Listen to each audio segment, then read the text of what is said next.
Sesión 5, entonces, la filosofía como pulsión. Y ahí está el curso. Ya saben, lo que no les gustaba a Freud, voy de arriba para abajo, desde los principios hasta lo singular. Y llevamos 4 sesiones ya revisadas y hoy nos toca la sesión número 5, la filosofía como pulsión. Para que no se les olvide, la filosofía como pulsión. O sea, la filosofía como pulsión. Blaise Pascal, filósofo del siglo XVII, lo diría de la siguiente forma: el corazón tiene razones que la razón no entiende.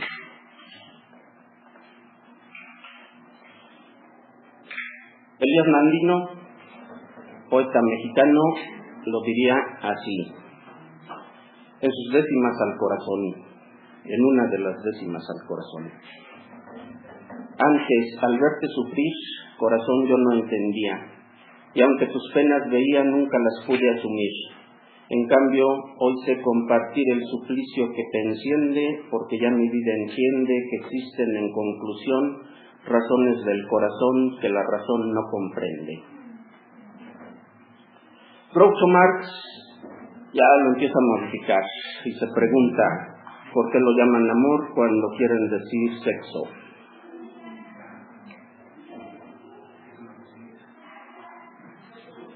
Y un escritor francés, después de 20 años analizado con Jacques Lacan, dice: la pulsión genital tiene razones que la razón ignora. Y ya tenemos con quién echar a pelear a Freud.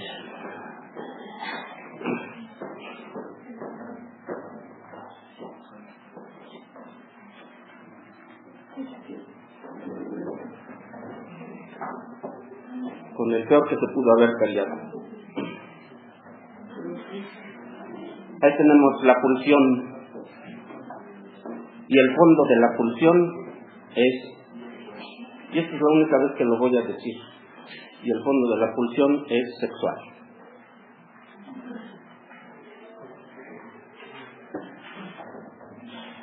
Digamos algunas palabras anteriores, de cursos de clases anteriores, para ver dónde nos vamos a ubicar en la sesión de hoy. Dijimos que para Freud, la filosofía y el psicoanálisis iban a ser disciplinas de conocimiento completamente distintas. Dijimos que la filosofía se va a caracterizar por hacer una identidad entre lo psíquico y lo consciente, y que los procesos inconscientes los va a considerar como un absurdo.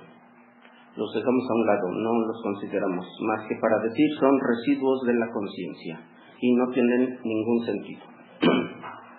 El psicoanálisis, en cambio, va a decir que lo principal en la vida psíquica del ser humano son los procesos inconscientes. Allí radica la esencia de la vida psíquica humana. A esto llega Freud por medio de la medicina. Medicina a la cual llegó por medio de la filosofía. Y en el psicoanálisis entonces se va a considerar que el inconsciente y los procesos inconscientes de la vida psíquica son el carácter indispensable de esa misma vida psíquica. Después, diría Freud que el enfrentamiento que va a tener directamente con la filosofía es porque en esencia la filosofía es conciencialista. Y entonces no hay nada que hacer ahí.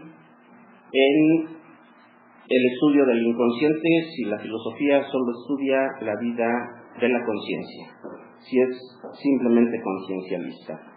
En cambio, para el inconsciente, la conciencia va a ser nada más una función del inconsciente, de la vida psíquica real, inconsciente. También dijimos que a partir del inconsciente freudiano se va a considerar como la esencia de la vida psíquica y se va a hacer una igualdad entre el inconsciente incognoscible, ya el puramente incognoscible, y lo somático. ¿Qué es el inconsciente? El inconsciente es cuerpo. El inconsciente mismo es cuerpo. Y el cuerpo habla. Y cuando el cuerpo habla, lo manifiesta en síntomas médicos o en lenguaje normal, natural, común y corriente. Entonces ya nos desviamos aquí del asunto de la conciencia y la esencia de la vida psíquica en la conciencia hacia el inconsciente, y en el inconsciente exactamente nos vamos a ubicar en los procesos somáticos.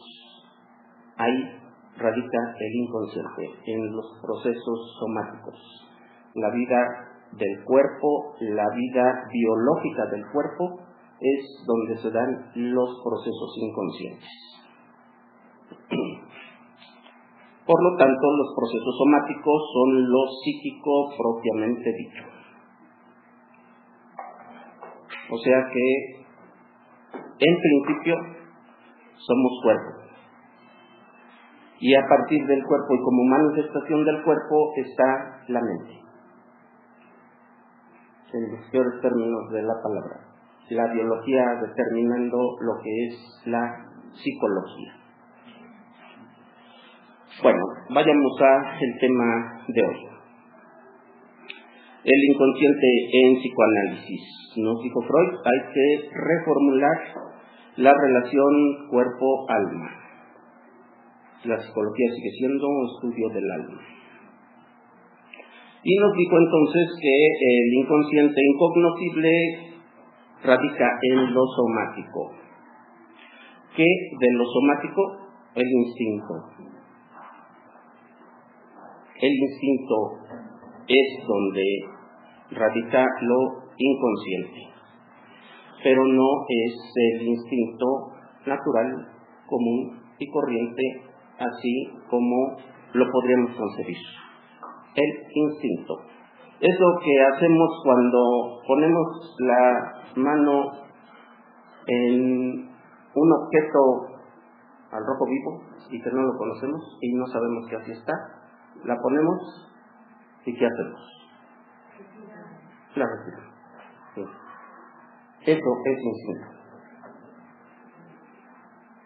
Si yo les digo, párese de cabeza y sálgase caminando de manos por la puerta, van a decir, no, pero déjame ver si lo quiero hacer, si lo puedo hacer y si lo hago. Eso ya no es instintivo. Lo instintivo no lo pensamos para realizar. Simplemente lo realizamos de manera automática. Eso es lo instintivo. Y en principio allí se va a ubicar lo inconsciente y los procesos inconscientes según el psicoanálisis. Lo somático, lo instintivo, lo inconsciente y lo incognoscible en la vida psíquica del ser humano. El instinto, en términos biológicos, va a ser una norma de comportamiento ya programada y de manifestación externa rígida. Se hace lo que se hace y ya, no hay de otra. Pero resulta que nosotros no somos seres naturales. Ya no somos seres naturales. Ni siquiera nuestros instintos son naturales. ¿Qué sucede entonces? Que eso que en la naturaleza, en la biología, es lo instintivo, en el ser humano ya adquirió otra dimensión. ¿Cuál dimensión? Lo humano. Y esos instintos naturales biológicos que se dan en el ser humano, esos instintos naturales biológicos que se dan en el ser humano y que por lo tanto ya pasan a través de una humanización, son las pulsiones. Esa es la pulsión. Casi instinto. Lo mismo que instinto más lo humano y por lo tanto distinto del instinto. Y ya no se llama instinto, entonces se llama pulsión. Voy a tomarle el pulso al asunto. En la pulsión se encuentra el centro de la energía psíquica. En la pulsión se encuentra el centro de la vida psíquica. O sea, el centro de la actividad mental.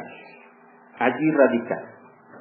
Ya, ahora sí vamos a precisar exactamente dónde radica los procesos inconscientes en las pulsiones. O sea, en los instintos humanizados. Sea lo que sea que eso signifique. Todo lo que sea humano, pero que no sea propiamente de la naturaleza biológica del ser humano, eso instintivo ya es humanizado y por lo tanto es pulsión. Pueden tomarlo casi como sinónimo, instinto y pulsión. Instinto humanizado, pulsión. Y ahí en la pulsión entonces radica el centro de la vida psíquica. Otra vez nos vamos al punto biológico del cuerpo humano y ahí, en esa parte biológica del cuerpo humano, va a radicar lo que ya no va a ser humano. El instinto humanizado, o sea, la pulsión. Entonces ya tenemos aquí más o menos bosquejado qué cosa es la pulsión. Y como dije que ya no lo iba a repetir, lo voy a repetir. En el centro de la pulsión está la sexualidad. En el centro de la pulsión está la sexualidad. Entonces tenemos la unión de lo físico, que va a ser el cuerpo, y lo psíquico. Como somos entidades completas, donde hay un cuerpo y hay un alma, como diría por ahí un periodista, el cuerpo es el cuerpo, aunque haya un alma dentro de él. Ahí, en esa unión entre el cuerpo y lo psíquico, ahí es donde va a estar la pulsión. Ahí tenemos a la pulsión. Y entonces encontramos dos cosas, lo físico y lo mental. En lo físico, y actuando de manera física, y actuando sobre la mente, es que vamos a encontrar la pulsión. La pulsión es una fuerza que se mueve, no es algo estático que se encuentre ahí escondido, adentro de. La pulsión es una fuerza que va a ir de lo físico a lo psíquico. El estímulo físico que actúa sobre la mente. Y si nos ponemos un poquito estrictos, diríamos el estímulo físico que determina lo que va a hacer la mente. Seguimos siendo biología. Y algo más, y por lo tanto ya no somos biología. Pulsión. Necesidad orgánica cuyo efecto provocaría una tensión psicológica. Necesidad orgánica cuyo efecto provocaría una tensión psicológica. Ya empezamos con que quiero, pero no debo. Quiero, pero no puedo. Quiero, pero no me alcanza. Y no nos puede quedar a ver. Esa tensión psicológica impulsa al individuo a actuar. Y el actuar del individuo va a ser precisamente para satisfacer esa necesidad y disolver la tensión. La tensión, no la atención. Como ven, estamos ahí con el centro de nuestra vida psíquica, orgánica, física, mental, con un remolinito que siempre está en constante movimiento y que por lo tanto nunca se satisface. Recuérdense, ahí en el centro de eso está la sexualidad. Y poquito más para acá se llama deseo. Y el deseo nunca se satisface, aunque se satisface.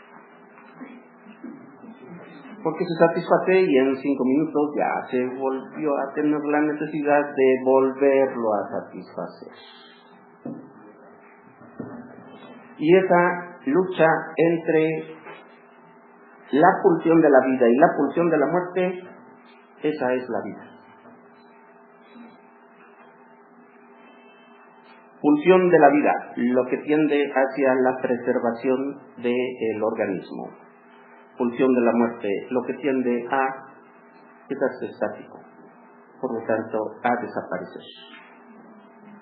Esa tensión es nuestra vida en general, y ya en términos de aquí entre nos, esa tensión es la vida psíquica. También dijimos que para Freud filosofía es distinto de psicoanálisis. Acuérdense siempre, filosofía y psicoanálisis no son lo mismo. Acuérdense también que Freud era bipolar. Bueno, dijimos paradójico. Dice que es lo peor y luego lo eleva al nivel máximo. Ya que lo elevó al nivel máximo, lo echa a la basura. Y de la basura saca lo esencial del ser humano. El psicoanálisis no es filosofía y el psicoanálisis no pertenece a ningún sistema filosófico ni intenta constituir algún tipo de filosofía. Acuérdense bien de eso, no se les vaya a olvidar. ¿Qué es la filosofía? Una pulsión. El resultado de la acción de la pulsión en el ser humano. Ya vámonos. Ya terminamos. Bueno, filosofía. Dice Freud, hay 2 cosas a las que llamamos filosofía. A la actividad individual del individuo individual y particular que genera un tipo de pensamiento, porque si ustedes se dan cuenta, la ciencia lleva un recorrido histórico. Empieza con, y se continúa con, y luego le sigue con, y luego avanza con, y luego se constituye con, y luego otro la modifica, pero la misma. En cambio, la filosofía, llega uno y borra todo lo del anterior. Y dice, borrón y cuenta nueva, el anterior, y lo desechamos completamente. Y hacemos una nueva que no tiene nada que ver con la que sigue ni con la que estuvo anterior. Ese es un asunto individual. El filósofo es un individuo. El científico es alguien que está en el transcurso de la evolución de la ciencia. Pero el filósofo no.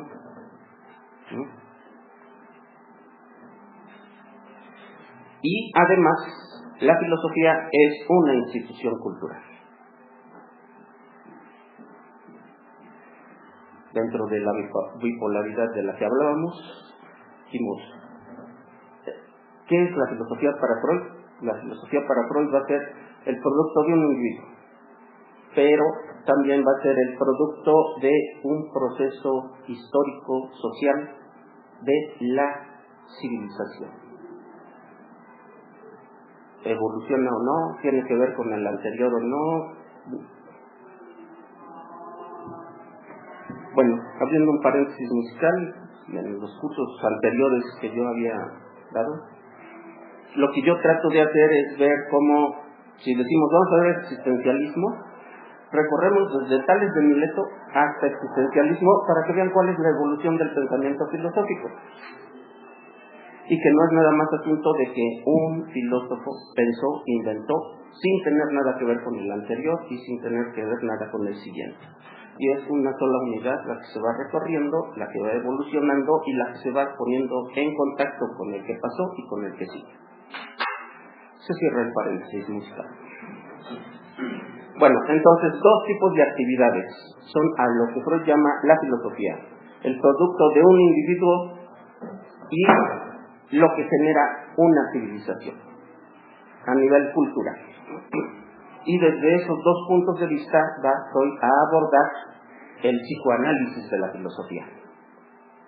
El psicoanálisis del filósofo en primer lugar y el psicoanálisis de la filosofía en segundo lugar. Empecemos por el principio. La filosofía como una actividad individual. ¿Qué es lo que le interesa al psicoanálisis de la filosofía? La relación de un lado a otro y al revés, que se da en estas disciplinas. ¿Cómo se relaciona la filosofía con el psicoanálisis y cómo se relaciona el psicoanálisis con la filosofía? ¿Qué hace la filosofía en el psicoanálisis? ¿Qué hace el psicoanálisis en la filosofía? ¿Cómo afecta uno al otro y cómo afecta el otro al uno? Dice Freud, la filosofía es un modo de conocimiento determinado. Es un tipo de actividad cognoscitiva. Porque hay otros tipos de actividades humanas que no son conocimiento. El arte, la poesía, la mitología, no son conocimiento. Son productos humanos, pero no tratan de decirnos cómo es la realidad. En cambio, la filosofía, según Freud, sí es un modo de conocimiento. Y entonces quiere investigar cómo reacciona la filosofía ante el psicoanálisis. Después de 25 siglos de filosofía conciencialista, aparece el psicoanálisis que dice: voy a poner en duda exactamente la esencia de la filosofía y qué hace la filosofía ante eso. Si no más hubiera dicho, bueno, ya llegué, voy a psicoanalizar la filosofía y no hay ningún problema, pues está bien. Pero llega el psicoanálisis y dice, la esencia de la filosofía es una ilusión. ¿No es cierto? Entonces la filosofía respinga y dice, para empezar, ¿cómo? Y ya después dice, bueno, a ver, ¿y qué hace entonces el psicoanálisis en la filosofía? Desde el punto de vista psicoanalítico. Vamos a ver qué es lo que sucede. Entonces, lo primero que sucede es que se va contra la esencia de la filosofía.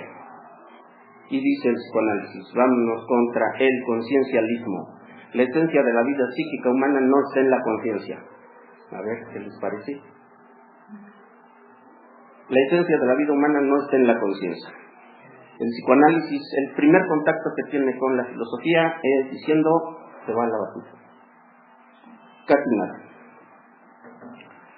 Y también nos interesa saber entonces qué aporta en cuanto al conocimiento el psicoanálisis. El psicoanálisis también va a ser un tipo de conocimiento, igual que la filosofía. Conocimientos los dos.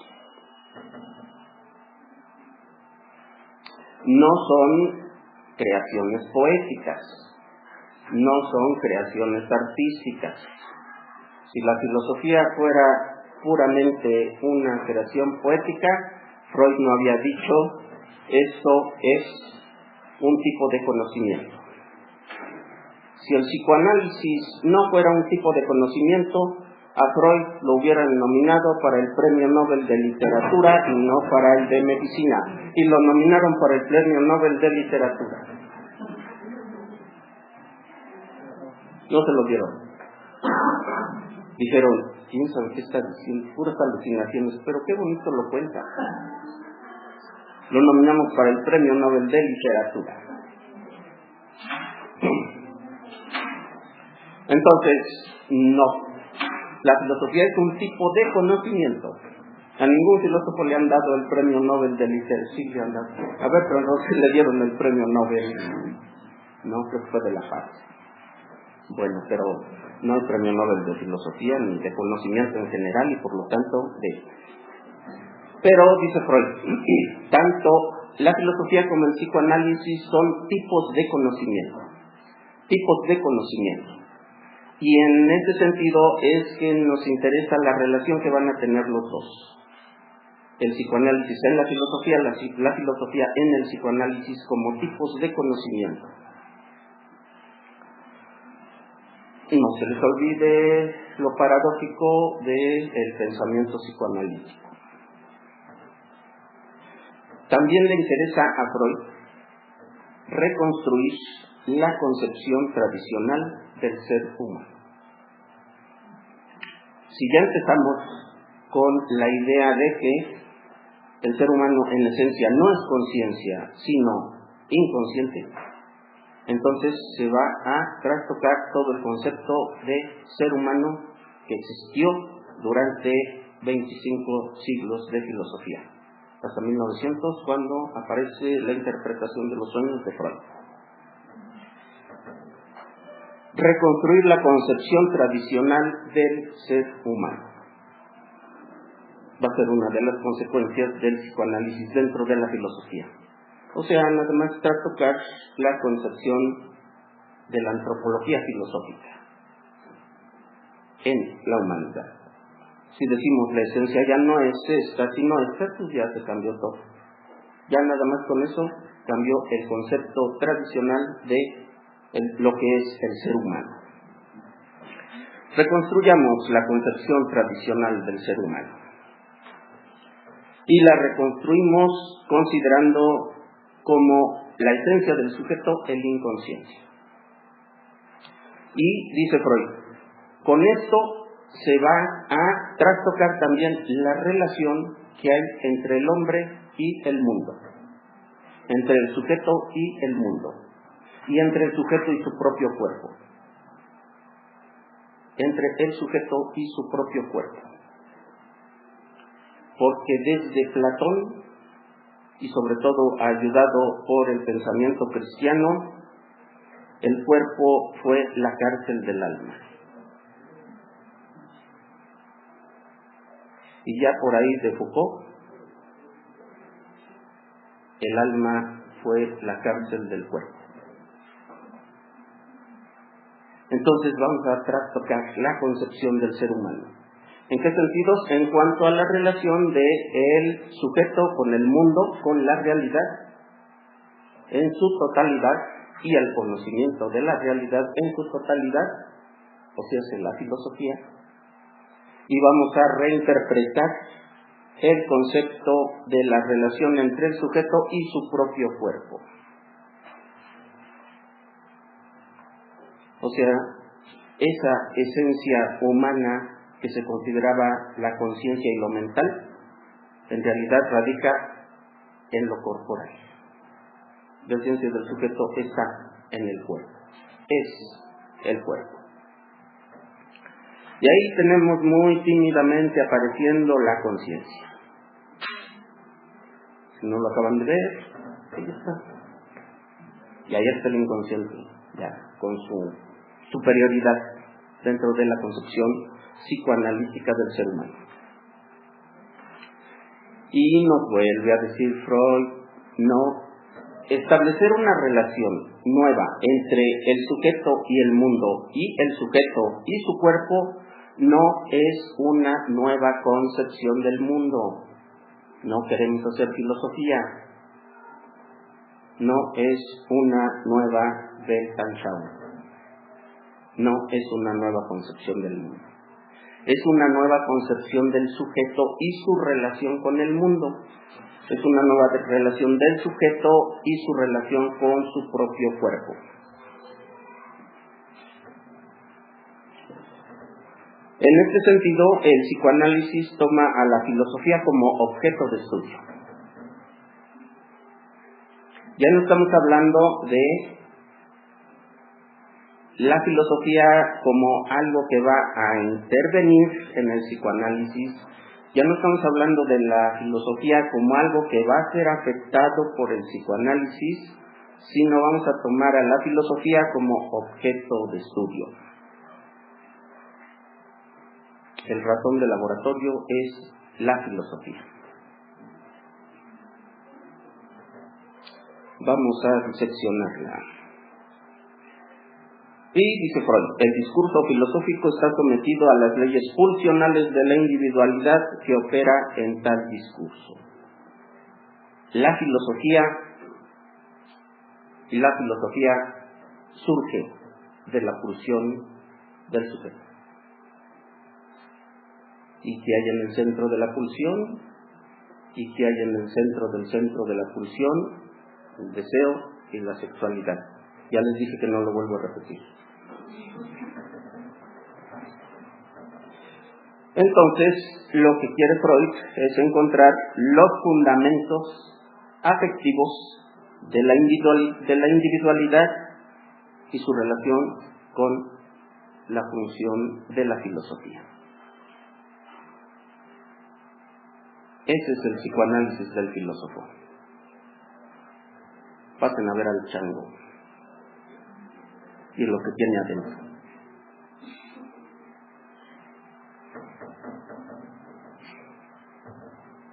Pero si se lleva se aguanta, Las doctrinas y los sistemas filosóficos son obra de un número pequeño de hombres que poseen una personalidad eminente. ¿Quién sabe si es un halago? ¿Quién sabe si es un insulto? ¿Quién sabe si... A estas alturas ya no sabemos si lo que está diciendo es ironía, sarcasmo, veracidad o todo junto. Y entonces el psicoanálisis busca la relación entre el discurso filosófico y la personalidad pulsional del filósofo. Estamos hablando de la filosofía como creación de un individuo, de un sujeto, de ese al que llamamos el filósofo, de Kant, de Hegel, de Aristóteles, de Platón, de Husserl, de Brentano, de Freud. Ya dijimos, el que se lleva se aguanta. Bueno, relación entre el discurso filosófico y la personalidad pulsional del filósofo. Cualquiera que sea al que se le llame el filósofo. Y es a lo que Freud llama la psicografía de la personalidad. El psicoanálisis del sujeto. ¿Qué es la psicografía de la personalidad? En la psicografía de la personalidad vamos a tomar en cuenta los elementos afectivos. Los elementos afectivos. Otra vez, durante todos esos 25 siglos de filosofía, la filosofía lo primero que ha dicho es: el producto de la razón no tiene que ver con quien la elabora, ni tiene que ver con su estado anímico, ni tiene que ver con su afectividad. La validez de las proposiciones filosóficas es lo único que debe contar. La validez de las proposiciones filosóficas. Qué tan ciertas son, qué tan bien argumentadas son, eso es lo único que debe contar cuando se hace el análisis filosófico de la filosofía. Pero dice Freud, no, vamos a hacer la psicografía de la personalidad del filósofo y lo primero que tenemos que tomar en cuenta son los elementos afectivos. ¿Eso que dijiste fue por cómo te sentías? No. Lo que dije es porque tiene una realidad y una veracidad en sí por sí, independientemente de quien lo haya dicho. Pues no, dice el psicoanálisis? Creo que sí. Tenía que ver con cómo te sentías el día que lo dijiste. Y entonces, estos elementos afectivos son complejos que dependen de los instintos. ¿Cuál es el fondo de la filosofía? El fondo de la filosofía radica en lo corporal, lo somático, lo instintivo, lo pulsional. Y exactamente esos instintos que pertenecen a ese sujeto individual. A ese sujeto individual.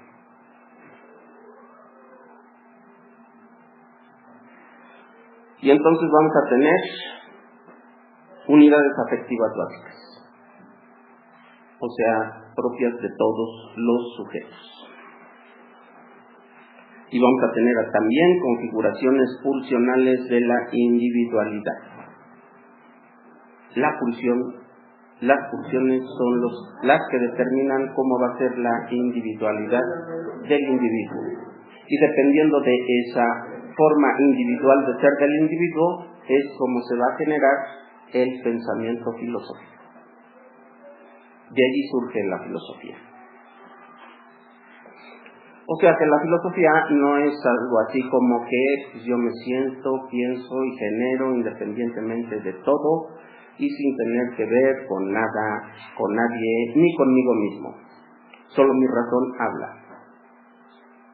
Y solo mi razón habla quiere decir, esto es un asunto de una producción natural de mi pensamiento puramente racional, que no tiene que ver con nada que escape a la razón, ni siquiera con mis emociones y mucho menos con el estado de mi cuerpo. Y de ahí tenemos que va a iniciar la producción filosófica. No hay un comienzo absoluto, así como dijimos en la posmodernidad, la razón ya no es la totalizadora, universal, única, sino que tiene un origen.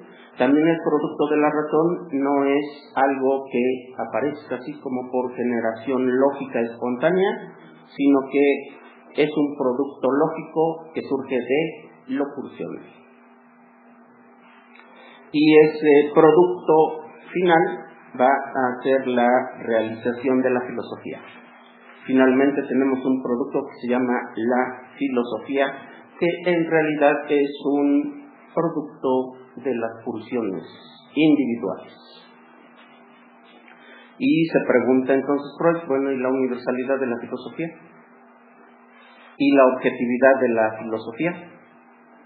¿Y la veracidad de la filosofía? ¿Existen o no existen? Como es novela de suspenso, después daremos la respuesta. La filosofía como pulsión. Ahora sí. Entonces, la personalidad del filósofo es lo que va a determinar cómo va a elaborar su filosofía.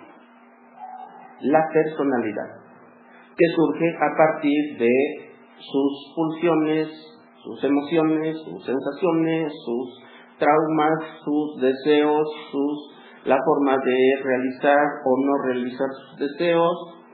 Todo eso es lo que va a intervenir para que el filósofo produzca su obra. Y entonces vamos a tener ahí la filosofía como un objeto cultural. Ya no como un objeto individual. No estamos hablando de que Kant es Kant, de que Aristóteles es Aristóteles, sino de que Aristóteles vivió en la Grecia esclavista del siglo tal antes de Cristo, y ahí se formó. Y él también tenía individualmente sus deseos, emociones y todo. Su filosofía es el producto de todo eso. La filosofía es un producto cultural. es un producto social y es un producto histórico también.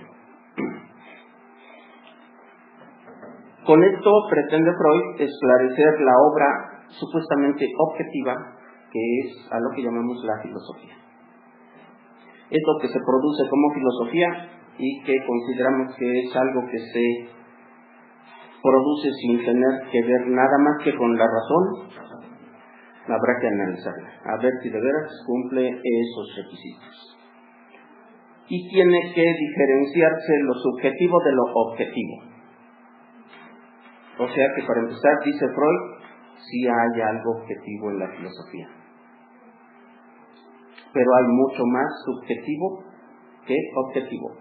Nomás es cosa de diseccionarla, seleccionar lo propio del individuo y sus pulsiones, y lo que queda, si es que queda, eso es lo válido de la filosofía. O sea que todavía hay esperanzas. Y también se trata de descubrir los puntos débiles del sistema. ¿Cuáles son los puntos débiles del sistema? Lo subjetivo de la subjetividad del filósofo. ¿Cuáles son los puntos fuertes del sistema filosófico del filósofo? Todo lo que queda después de quitar los puntos débiles. La filosofía es entonces la expresión de una subjetividad, pero que tiene también puntos de validez objetiva. No, tampoco es cosa así de desesperarse y dejamos la filosofía. Bueno, usted ya la deja. O de no acercarse tanto. Es decir, no, mejor pasamos al cielo. La objetividad auténtica de un sistema filosófico es el conjunto de las enunciaciones que resisten al trabajo de depuración de la objetividad. Todavía hay esperanza. ¿Qué es lo válido de la filosofía? Lo que queda después de quitar lo que no es válido. ¿Cuáles son los puntos débiles en la filosofía? Los puntos fuertes son lo que queda después de quitar los puntos débiles. ¿Qué es lo objetivo de la filosofía? Lo que queda después de quitar lo subjetivo de la filosofía.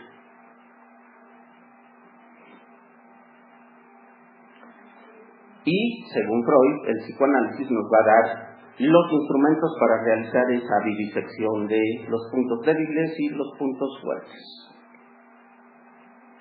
dentro de los sistemas filosóficos. No lo va a hacer el psicoanálisis, solo va a brindar los instrumentos, a ver quién es el valiente que lo va a hacer.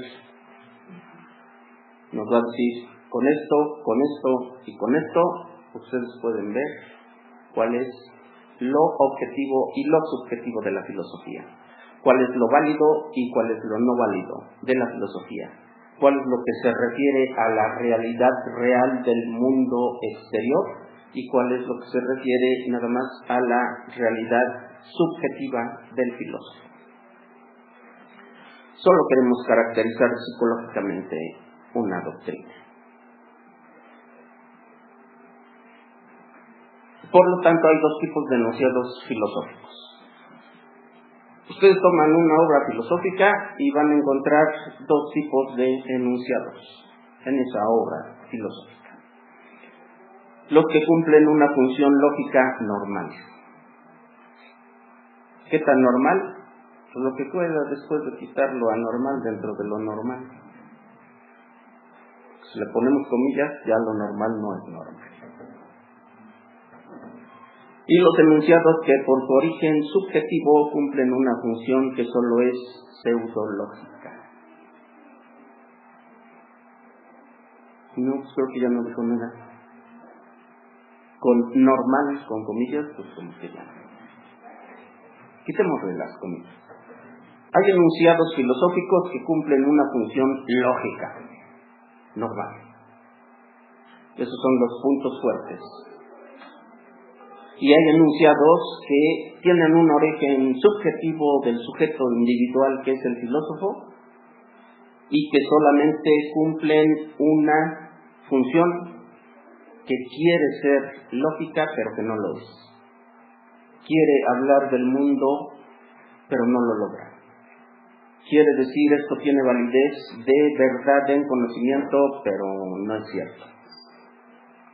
Entonces, hay que revisar que de cada filósofo hay en cuanto a enunciados lógicos fuertes y enunciados pseudológicos que son psicológicos y son débiles. Eso los dejo de tarea.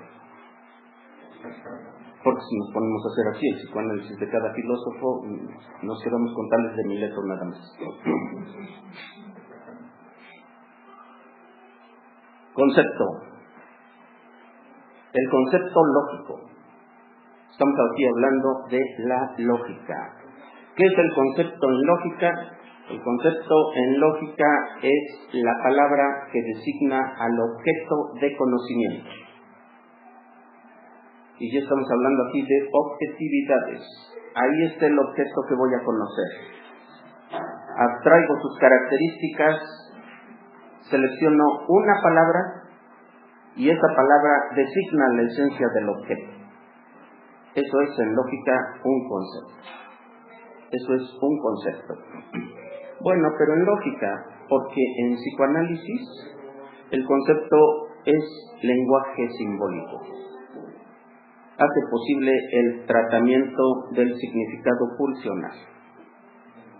¿Se refiere a los objetos? No, se refiere a las pulsiones. ¿Crea conocimiento? No, expresa lo que hay en el fondo del individuo que crea y elabora los conceptos. Y si no, pregúntenle a Aristóteles su concepto de mujer. Mujer, ser que dentro de la escala de los seres existentes está por debajo del ser humano, de los animales y del cerdo. Mujer, ahí abajo. Es una palabra que y estamos hablando de Aristóteles, que es el que inventa la lógica que durante por lo menos 25 siglos estuvo vigente en el mundo occidental. Aristóteles. Y crea lo que son los conceptos, nos dice cómo se hacen, cómo se definen, cómo se utilizan, cómo se relacionan con otros, cómo se hacen proposiciones y cómo se razona correctamente. Ese Aristóteles del que estamos hablando, el concepto que era solamente el lenguaje simbólico que hace posible el tratamiento del significado pulsional de sus funciones individuales y subjetivas. Ya les dije, estaría de ustedes. Lógica, lenguaje simbólico que hace posible su mediatización por logicización. Logicización. Tratar de hacer lógico lo que no es lógico. Concepto, lenguaje simbólico que hace posible su mediatización por logicización. O sea que el concepto no es ese que nos estuvieron contando en el curso pasado. No, nada más es la expresión de la pulsión de quien elaboró el concepto. Y sobre todo de quien elaboró el concepto de concepto. Y toda la lógica. Luego vemos lógica matemática mejor. Y entonces, ¿cómo se articula lo pulsional con lo lógico y lo normativo? Esa va a ser la tarea del psicoanálisis. ¿Cómo se articula lo pulsional con lo lógico normativo? O sea que otra vez estamos aquí todavía con la idea de que hay proposiciones pseudológicas y hay proposiciones verdaderamente lógicas. El problema es cuál es cuál y cómo se relaciona la una con la otra. Y como aquí no somos psicoanalistas, nomás decimos qué, pero no cómo y dónde y exactamente con quién. ¿Cómo se articula lo pulsional con lo lógico y lo normativo? Bueno, para empezar, la función simbolizante absorbe a la función lógica y la priva de toda validez. ¿Cuál es la función simbolizante? Esa de la que estamos hablando cuando hablamos de que en realidad es una representación pulsional y no la creación de conocimiento. El concepto es una máscara de la pulsión. ¿Qué hay en el fondo de la lógica? Lo que hay en el fondo de todo, la pulsión. ¿Qué hay en el fondo de un filósofo? Pulsión. ¿Qué hay en el fondo de un científico? ¿Qué hay en el fondo de un artista? ¿Qué hay en el fondo de un político? ¿Qué hay en el fondo de un psicólogo? ¿Qué hay en el fondo de un psicoanalista? Pasemos al siguiente. No hay objetividad lógica. No hay objetividad lógica. La racionalidad filosófica es ilusoria. Estamos hablando nada más de la expresión de la pulsión. La filosofía como producción individual de cada filósofo es un sueño soñado por ese soñante. O sea, la realización ilusoria de un deseo no cumplido.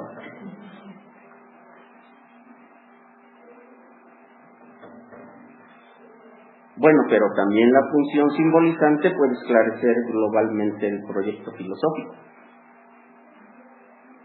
y dejar a salvo su racionalidad.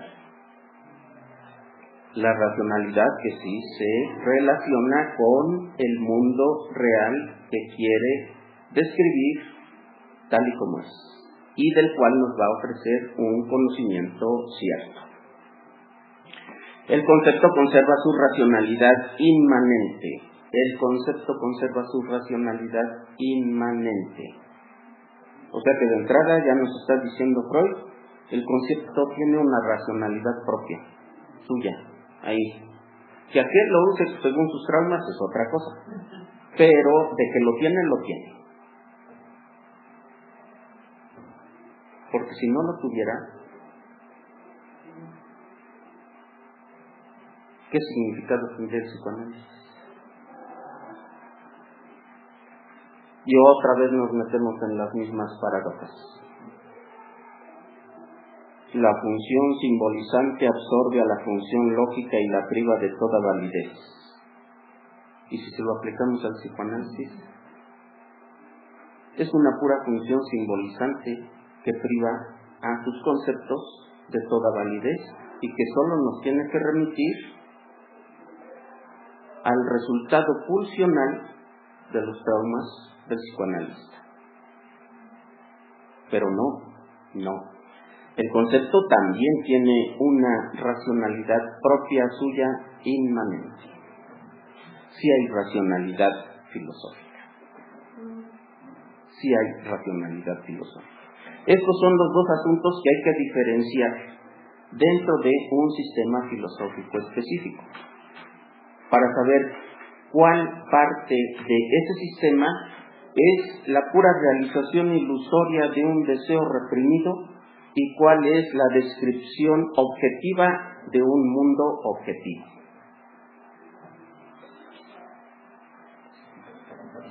Concepto. Es una forma lógica que cubre un motivo pulsional. Y dice el psicoanálisis, la filosofía encierra una profunda ambivalencia.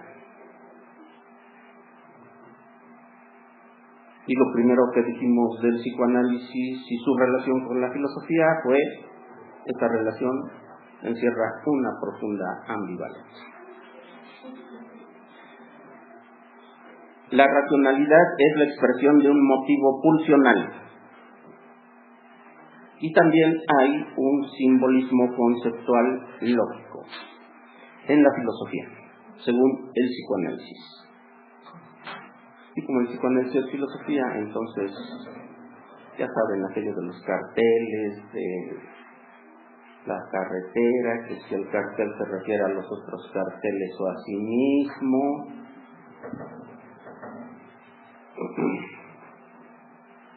Entonces, ¿qué tenemos aquí?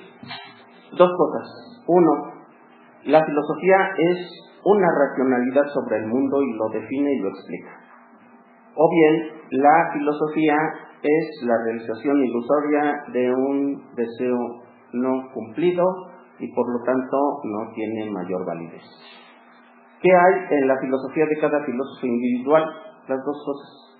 Hay que separar una de la otra. Y nos quedamos con la una y desechamos la otra. Hasta ahí la filosofía como un asunto individual. La filosofía como actividad individual. Pasemos a la filosofía como institución cultural. Psicoanálisis de la filosofía como institución cultural. ¿Qué tenemos ahí?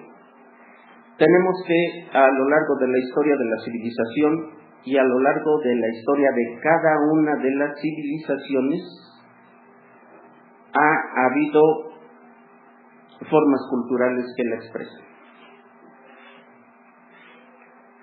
Y entonces aquí tenemos ya a la filosofía no como una actividad individual, sino como un producto cultural de una civilización.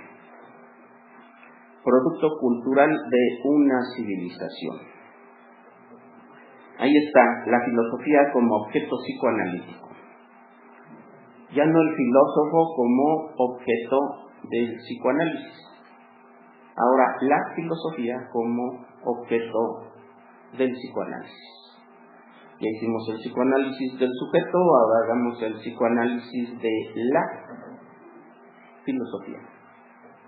¿Qué es la filosofía? Toda la filosofía. Los 27 siglos que llevamos de historia de la filosofía. Esa es la filosofía.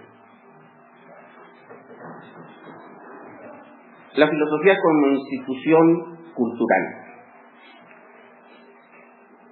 Dice Freud, hay muchas instituciones culturales. Por ejemplo, la moral, por ejemplo, la religión, el derecho y la filosofía. Estas instituciones culturales, el psicoanálisis quiere esclarecer los orígenes que hicieron posible que eso se produjera. Fíjense lo que dice aquí. El psicoanálisis puede esclarecer los orígenes de las instituciones culturales, no ya de los individuos, de las instituciones culturales y los orígenes. Causas primeras. Principios últimos. Porque estamos hablando aquí de algo que voy a decir rápidamente para que no se enteren los psicoanalistas. Primeros principios y causas últimas es filosofía. Y el psicoanálisis lo que quiere es hacer la investigación sobre los orígenes de las instituciones culturales, de todas. Y lo hace. Moral, religión, derecho, filosofía. Nos quedamos en filosofía. ¿Cuáles son los orígenes de los orígenes? Los primeros principios, las causas últimas de todas las instituciones culturales. Y todas son todas, y principios son principios, y orígenes son orígenes. Y la respuesta aquí está. La filosofía como institución cultural va a tener como origen la pulsión. Esa pulsión que ya dijimos es un asunto individual y que se encuentra en lo más profundo y en lo más originario de cada individuo, también es un asunto genérico. O sea, hay una pulsión de la humanidad. Y Freud dice, vamos a hacer la arqueología pulsional de la civilización. Arqueología pulsional de la civilización. Investigar sobre los orígenes de la civilización en cuanto a los motivos que hacen que se genere una cierta forma de civilización y un cierto tipo de productos culturales dentro de esa civilización específica. Y en general de todas las civilizaciones y de todos los productos culturales. Y dentro de esa arqueología pulsional de la civilización vamos a ubicar la discursividad filosófica. O sea que la filosofía no es un asunto de individuos, sino que es un asunto cultural.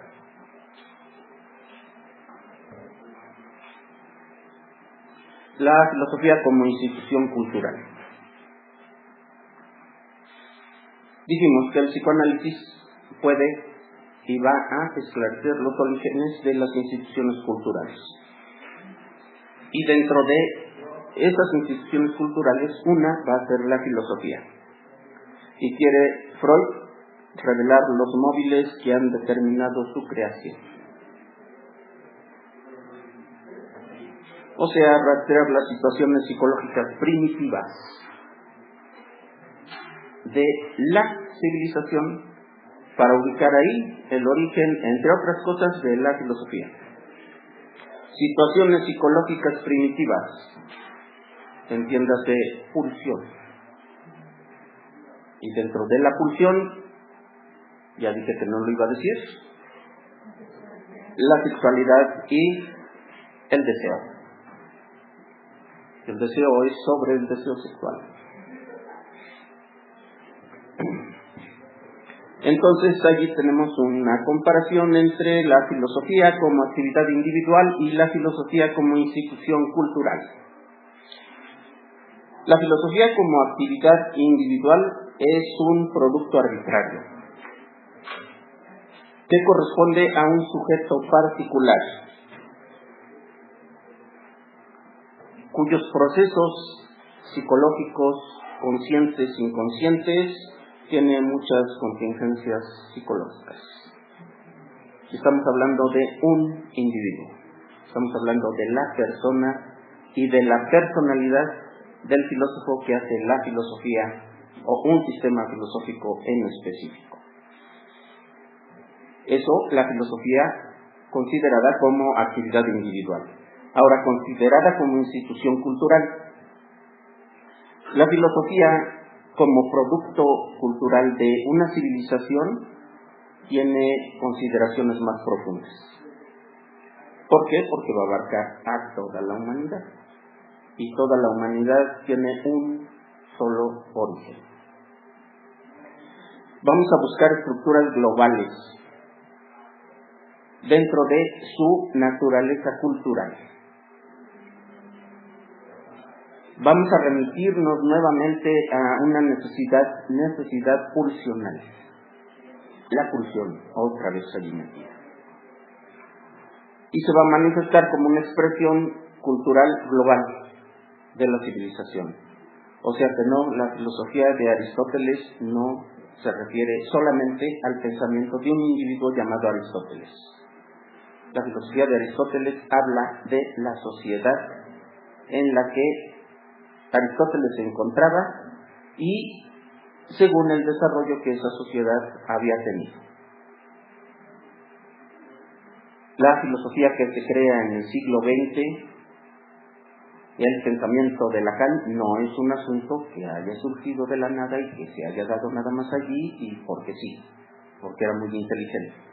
No, ya recorrió su sociedad, su civilización, todo un desarrollo desde el tiempo que ustedes quieran hasta hoy o hasta el día en que escribió, y ese es el resultado de su pensamiento. No es un individuo el que crea el pensamiento filosófico en este caso, sino es toda su civilización, que hay en él y que hay detrás de él.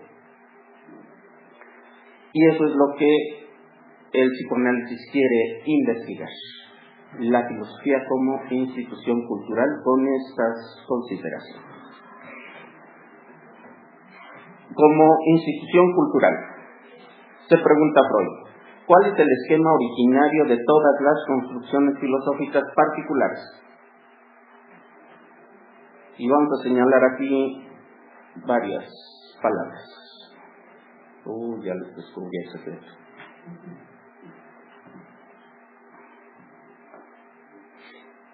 Vamos a ver aquí. Dice esquema originario. Dice todas. Dice particulares, pero dice todas. Y dice origen, o sea, causas. ¿Cuáles son las causas? Las causas de todas las causas y todas. Dos conceptos que nosotros vimos en la clase número 1 y que se refieren a la filosofía. Esto, buscar el origen, buscar las causas primeras. Y esto, la totalidad, es asunto de la filosofía. Convertido en psicoanálisis es buscar el sentido pulsional del lenguaje filosófico en la historia de la civilización. Pero buscar la totalidad, la unidad en la totalidad y las causas primeras dentro de esa totalidad, ya nos había dicho Aristóteles. Y peor todavía, nos lo dijo con la palabra con la que todos lo reconocemos, pero que él no se reconocería: la metafísica. Estudio de los primeros principios y de las causas últimas. ¿De qué? De todo. De las totalidades. Totalidades de realidades y totalidades de conocimiento. El ser y el conocer allí metidos. Entonces, ¿qué tenemos aquí? Si buscamos el esquema originario de todas las construcciones filosóficas particulares, lo que estamos queriendo hacer es metafísica, o sea, filosofía. Todos los insultos anteriores ya se le regresaron.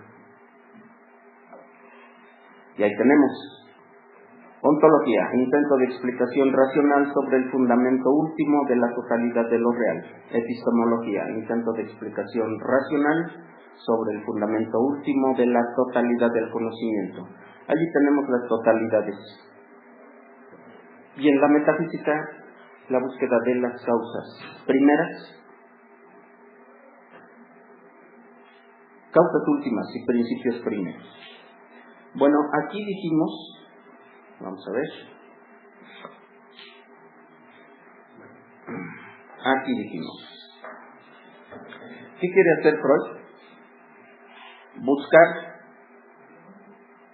los orígenes de la filosofía como institución cultural, afirmando que así como hay una pulsión individual, hay una pulsión genérica.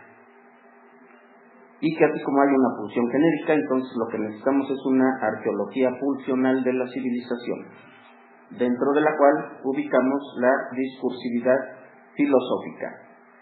Civilización, genérico, identidad con sujeto. Sujeto, su pulsión. Lo genérico, su pulsión.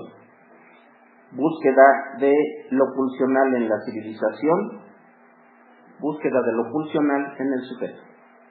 Discursividad filosófica en la historia de la civilización, discursividad filosófica en el sujeto. ¿Por qué Freud borró de su face a Otto Rank? Porque dijo Otto Rank, las consideraciones que siguen en su obra El trauma del nacimiento, las consideraciones que siguen representan un intento de utilizar los datos suministrados por el psicoanálisis con miras a llegar a una explicación de la evolución de la humanidad. Después de lo cual, Freud dijo, córtala, te borro de mi face y apunto arreglado. Bueno, todavía le dijo, la doctrina de Otto Rank se mueve en el aire en lugar de apoyarse en una observación segura. Y remataba diciendo, el psicoanálisis no es especulación. Pasemos a lo que no es especulación, es el psicoanálisis y el análisis de la filosofía como pulsión. Allí tenemos entonces el psicoanálisis que quiere investigar a la filosofía como pulsión dentro de una institución cultural en el desarrollo de una civilización. Ahí está la filosofía. Y dice Freud, en realidad esa filosofía también es un asunto ilusorio. Subjetividad fantasmal dentro de una supuesta objetividad. Esa filosofía, tomada como la historia de la filosofía, tomada como la filosofía y no como un producto de un individuo, ¿eso es algo objetivo? Dice Freud. No. Allí hay una subjetividad fantasmal. Un mecanismo psíquico pulsional crea la filosofía. Un mecanismo psíquico pulsional crea la filosofía. Y otra vez nos remitimos a la pulsión como el origen del producto cultural en general y la filosofía en particular. Sin embargo, la institución cultural tiene una función. ¿Cuál es la función de la institución cultural? Ahí tenemos la filosofía como pulsión, la institución cultural, la filosofía como institución cultural, y hablando en general de todas las instituciones culturales, cumplen una función, satisfacer una necesidad.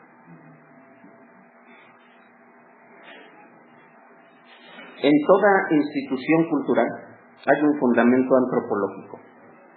Pues sí, ¿qué otra cosa podría ser? Una institución cultural es un producto del ser humano. Por lo tanto, tiene un fundamento antropológico, que se da a partir de un estado generador de tensiones. ¿Sí? ¿Qué otra cosa podría ser si lo que hay ahí en el fondo de lo antropológico son pulsiones en tensión que crean un estado para ser satisfecho en sus necesidades? Ahora, la necesidad tiene que cumplir una función. Satisfacer una necesidad se puede realizar de dos formas distintas. Una, dominando el mundo exterior. Si yo lo que quiero es comer, domino el mundo exterior y satisfago mi necesidad. Y asunto arreglado. Si lo que quiero es sexualidad, el asunto ya se complica. Porque si yo tuviera el control completo del mundo, satisfacer esa otra necesidad sería fácil. Pero no es fácil. Entonces necesitamos satisfacer de una manera no directa. No satisfacemos, solo aliviamos esa carencia y esa necesidad. Y en el caso del individuo es de una forma, y en el caso de la civilización es elaborando formaciones culturales superiores. O satisfacemos necesidades inmediatamente o las satisfacemos de una manera disfrazada. Y la civilización, la forma disfrazada de satisfacer sus necesidades pulsionales es formando esas instituciones culturales superiores. O sea que el arte, la música, la pintura, la literatura no son más que una forma ilusoria de satisfacer un deseo reprimido a nivel civilizacional. Y dentro de esas está la filosofía. ¿Cómo se ve ese asunto? Bueno, hay carencias a satisfacer, hay necesidades que se tienen que satisfacer, o se dan dominando el mundo exterior o se dan de una manera indirecta. La filosofía también debe satisfacer ciertas necesidades y dentro de la civilización va a cumplir una función. ¿Cuál es la función que va a cumplir la filosofía? Apartar la influencia de la realidad en la vida emocional. ¿No te gusta la realidad? ¿No te gusta cómo vives con el defunto? Estudia el imperativo categórico kantiano. ¿Y eso me lo quita? No, pero se te olvida. De aquí a que le entiendes, ya te distrajo de tus necesidades reales. Y entonces, en lugar de satisfacer y resolver tu vida emocional, estudias filosofía.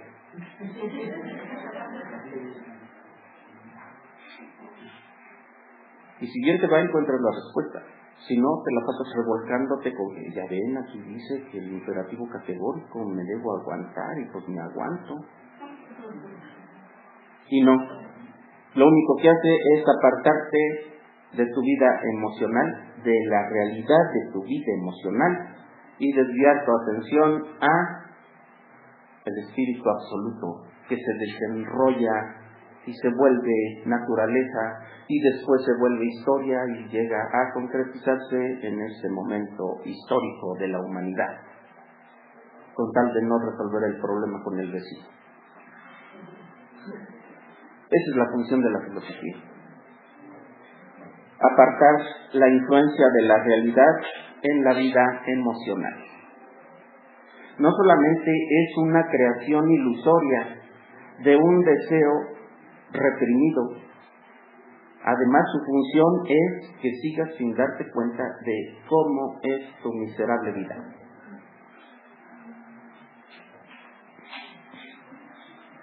La filosofía se basa en el principio animista de la omnipotencia de las ideas. El animismo es cuando le atribuimos a los objetos inanimados propiedades del sujeto, que no siempre está muy animado, que digamos, pero que es animado en tanto que tiene ánima, o sea, vida. Y los objetos inanimados, inertes, sin vida. Y entonces decimos cosas como, ya se enojó mi coche, ya no quiere arrancar. Nomás porque me compré el último modelo, ya se enojó, se puso celoso y ya no arranca.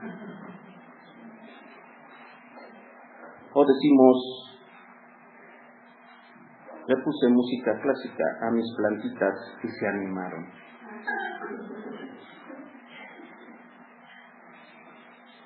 Principio animista, la omnipotencia de las ideas. Mis ideas propias, subjetivas del sujeto, afectan a toda la realidad. Esa idea no es más que una ilusión. No, momento, enfréntate a la realidad. Lleva tu carro a componer. No digas que se puso triste, lo que necesites es que lo lleves al mecánico, que le arregle los tornillos y que funciona bien. Y esa omnipotencia de las ideas deriva de un principio psicoanalítico que dice, hay que evitar el displacer o el dolor y hay que buscar el placer. La filosofía tiene ese principio, la filosofía se basa en eso. La filosofía es un modo cultural de satisfacción derivado del principio de placer y no del principio de realidad.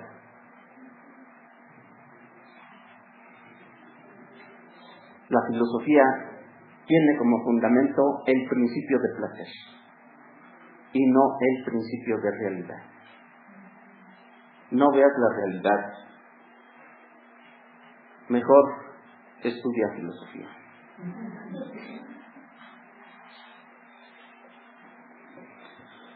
Principio de placer. Es el que rige los actos que tienden a la búsqueda del placer y evitar el dolor o el displacer. Principio de realidad es aquel mediante el cual el yo, a instancias del superyo, toma la decisión de realizar o no la satisfacción de los deseos, de reprimirla, de posponerla, de evitarla. El principio de placer y el principio de realidad van hacia lo mismo. La satisfacción de necesidades, la búsqueda del placer, la evitación del dolor o del displacer. La diferencia es que uno se somete a las normas morales y el otro le valen morales. El principio de placer se brinca las reglas. El principio de realidad dice, no, espérate, deja ver si está permitido. Hay que pagar, no traigo dinero, entonces no. Hay que pagar, dile que traes dinero, ya te echas a correr cuando termines. Y te brincas las leyes morales. Y todo tipo de normas. Y todo tipo de normas es todo tipo de normas, hasta la norma de que, ¿por qué no encendió el maldito celular? Pues porque no lo cargaste, y yo qué culpa tengo, y lo azotas. Pues no seguiste las indicaciones correctas. Eso es el principio de placer. Ese es el principio de placer. Querer satisfacer las necesidades o evitar el dolor pasando por cualquier tipo de normas.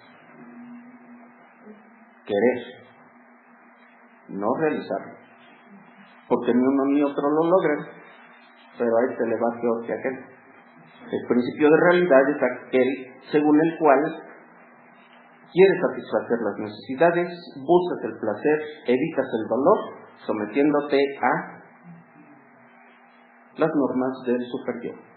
Y así se constituye el ello. El principio de placer tiende al inconsciente, el principio de realidad tiende a la conciencia.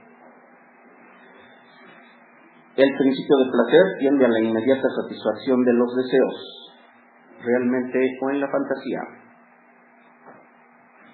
y está relacionado con el ello. El principio de realidad está relacionado con el yo. Y así, en esa tensión, otra vez en esa tensión entre el principio de placer y el principio de realidad, se constituye la personalidad de cada individuo. En esa tensión. Y de preferencia en la tendencia hacia el principio de realidad. Y a fuerza tiene que uno que someterse al principio de realidad. O por lo menos hasta que le sobreviva su sagrada madrecita. Ya saben, ella lo resuelve todo. Entonces, el principio de placer es el fundamento de la filosofía. En cambio, el principio de realidad es el fundamento de la ciencia. Las dos satisfacen una necesidad, pero cada una de una manera distinta. La filosofía dice, como sea, pero la realidad no se acomoda a tu sistema, pues todo para la realidad, me quedo con el sistema. Acomoda el sistema, no, se descuadra. Nadie me entendió más que uno y me entendió mal. Ese es el principio de placer en la filosofía. Por esto hay dos vías de satisfacción de las necesidades, esas que surgen de la pulsión que, como ya no dije, está basada en la sexualidad y el deseo. Hay una forma inadecuada, provisional, de realizar el deseo, o de buscar el placer, o de evitar el dolor. Esa forma inadecuada y provisional es racionalización del deseo. Y se llama filosofía. Y hay otra forma adecuada de satisfacer el deseo, adecuada y mejor, destinada a reemplazar a la filosofía, que nos habla de la realidad y que nos dice, sí, está bien, voy a envejecer y me voy a morir. En lugar de que nos digan, no, pues es que hay otro mundo, cuando llegues allá te va a estar esperando la alfombra roja con 11,000 vírgenes. Y entonces, el principio del placer y el principio de realidad se dan así en cuestiones de conocimiento. Dice Freud, hay 3 formas de visiones del mundo. Por fin, ¿en qué quedamos? No, que no hay Weltanschauung en el psicoanálisis. Bueno, acuérdense que Freud era ambivalente, ambidiestro y como los osos, bipolar. Visiones del mundo. 3. La mitología, la religión y la ciencia. Y estas 3 formas de visiones del mundo, estas 3 concepciones del mundo, estas 3 Weltanschauung, que dice Freud que no, estas 3 formas de conocimiento del mundo llevan una evolución. Empiezan como mitología, evolucionan a la religión y ya en su madurez llegan a la ciencia. ¿Todavía le rezan a Dios? No, están atrasados. ¿Todavía creen en las constelaciones y todo eso? No, están peor. Mitología, religión y ciencia. Lo mío es la ciencia. ¿A poco no? Ustedes dicen, no, yo soy científico. Psicólogo, pero científico. Filosófico, no, ¿qué pasó? Científico, bueno, entonces sí. Entonces sí me das terapia. Bueno, la mitología se corresponde con la fase animista, esa que dice las ideas son omnipotentes y que más bien son la representación de la omnipotencia en uno mismo. Mitología. O sea, las constelaciones son una proyección mía. Hay otra proyección mía, pero está al revés. Dice, y Dios creó al hombre a su imagen y semejanza. Al revés, era de acá para allá. Y el hombre creó a Dios a su imagen y semejanza. Pero entonces dice, no, ¿qué pasó? Mira, mis ideas omnipotentes son de aquel, me las dio a mí, no a cualquiera, a mí. Y pasamos así, cuando la omnipotencia de las ideas le corresponde al mago hechicero, estamos hablando de mitología. Cuando esa omnipotencia de las ideas se pasan del sujeto a un ser superior, se llama religión. Y entonces estamos en la fase religiosa de la humanidad. Y cuando el hombre reconoce su pequeñez y se resigna a la muerte, o sea, al principio de realidad, pasamos a la fase científica de la ciencia.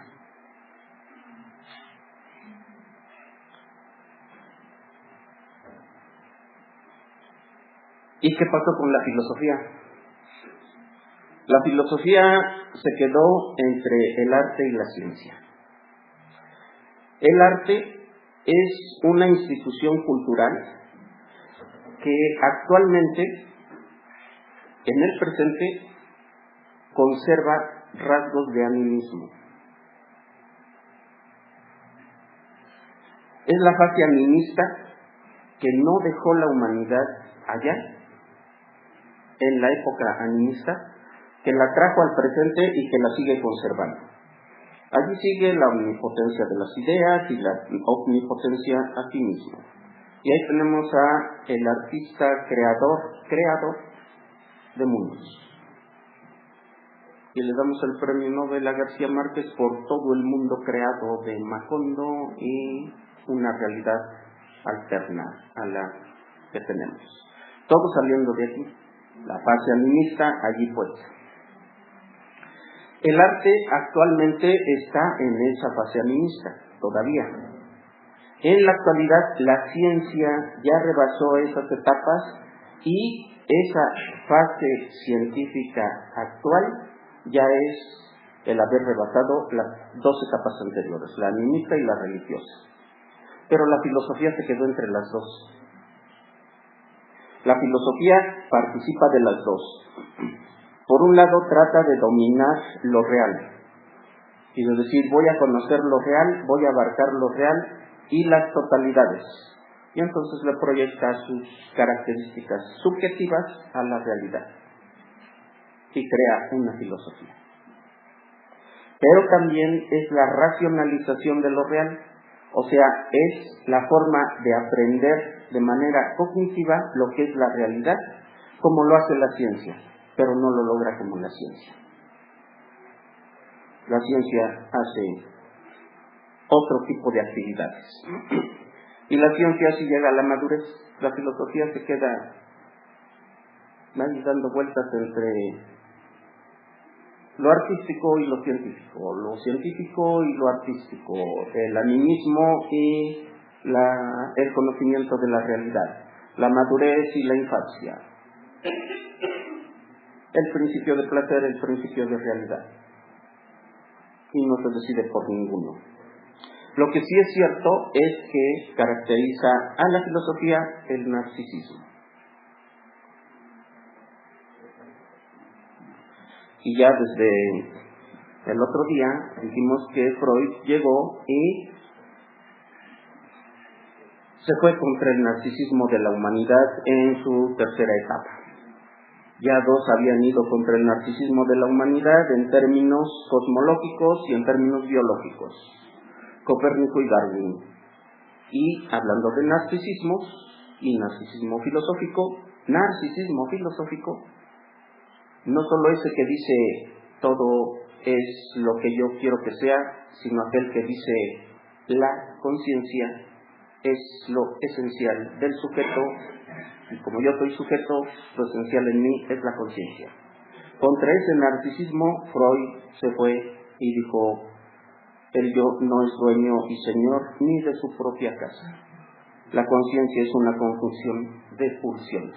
Y regresamos a las pulsiones, en cuyo fondo, no voy a repetirlo, pero está la sexualidad y el deseo. ¿De qué se trata entonces? De que en cuanto a la filosofía como actividad racional individual, se pase del principio de placer al principio de realidad. O sea, que ya se vuelva científica. O más bien que deje eso y que haga ciencia mejor. En la filosofía como actividad individual tiene que dejar el principio de placer y pasar al principio de realidad. Y la filosofía como una formación cultural de la humanidad tiene que dejar de hacer lo que está haciendo y dedicarse a la ciencia. Y ahí tenemos la pulsión y a Sigmund Freud. Y ahora sí ya entienden por qué Freud está dibujado de esta manera. La pulsión contra Sigmund Freud. Y eso fue el final de la clase.